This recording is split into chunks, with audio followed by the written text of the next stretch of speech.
Na tem območju so se borili borci iz vseh koncev Slovenije, med drugim pa so padli tudi pripadniki tujih armad, in sicer kar iz 17 držav. Da je na področju naše občine oziroma Suhe krajine padlo kar veliko borcev in pa aktivistov, ki so takrat seveda bili na strani narodnoosvobodilne borbe, in mislim, da je prav, ker oni so bili tisti, ki so seveda pomagali pridobiti tudi svobodo za Suho krajino.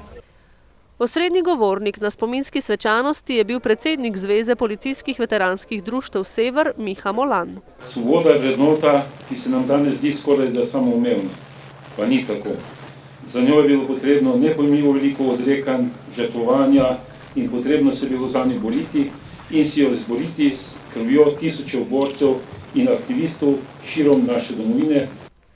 V spremljevalnem programu pa so med drugim sodelovali častna enota Slovenske vojske, novomeška mestna godba, moški pevski zbor Dvor in drugi.